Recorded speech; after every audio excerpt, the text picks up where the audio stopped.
चुनाव आ गया, अब सबको पता है। और चुनाव, ये जो चुनाव है,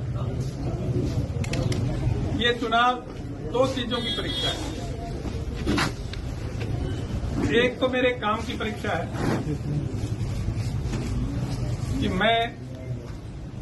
क्योंकि मैंने अपनी तरफ से आत्मा और नीयत से इस इलाके के साथ जुड़ा हूं और इस इलाके में मैंने हर काम में आत्मा से काम किया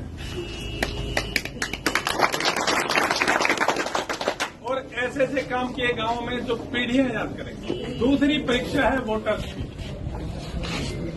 कि वोटर काम की पहचान कितनी करते हैं, कितनी वो मेरे से आत्मिक रूप से कितने जुड़े हैं। ये दोनों तरफ से ही परीक्षा की जा रही है। बड़े दुर्भाग्य की बात है कि चुनाव की दिशा में, सही दिशा में न चलाकर और जातिवाद का जहर घोला जा रहा है। इस बात का कितना फर्क पड़ेगा, कितना नहीं पड़ेगा, ये तो चुनाव का परिणाम बताएगा। लेकिन मेरा 10 साल से प्रयास ये रहा है कि दो चीजें मैं इस इलाके में स्थापित कर दूं। एक तो विकास की राजनीति, क्योंकि यहां पिछले 70 साल से नारों की राजनीति होती रही है। वोट के टाइम में बड़े बड़े वायदे करके, नारे लगा के लोग वोट लेके जाते रहे हैं और उसके बाद में 10 साल तक, 5 साल तक जब भी वो रहे हैं तो काम के नाम पर कुछ नहीं किया। मैंने जिस दिन से 2014 में पहली बार नांगल चौधरी हल्के की जनता में मेरे पर विश्वास जताया था, उस विश्वास को साथ लेकर, उसका एहसान मानकर मैं 10 साल से हर गांव के में कुछ न कुछ करने की कोशिश करता रहा हूं। और आज जहां हम खड़े हैं धनवास गांव में, धनवास गांव में मैंने अपनी तरफ से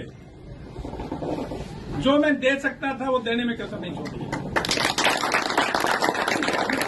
यहाँ की जल व्यवस्था को दुरुस्त करवाया, 2 टैंक 4-4 एकड़ में 15 फीट गहरे पक्के आरसीसी के 2 टैंक मैंने इस गांव बनवाए हैं।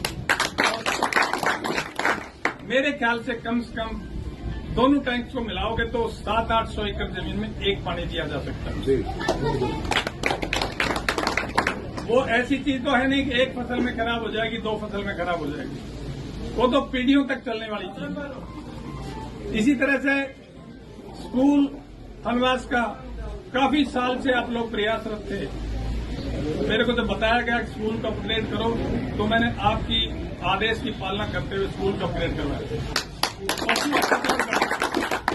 गांव में जो काम हो सकते थे मैंने करवाने की कोशिश की। और मैं इससे ज्यादा कुछ नहीं कह सकता कि ये लोग अपनी आत्मा पर जब वजन डालेंगे, जब दिमाग में खुले दिमाग से सोचेंगे, मुझे किंचित मात्र भी शक नहीं है कि चाहे कितने ही जहर घोल लो, अंत में लोग अपनी आत्मा से फैसला लेंगे। वो फैसला मेरे हक में आएगा।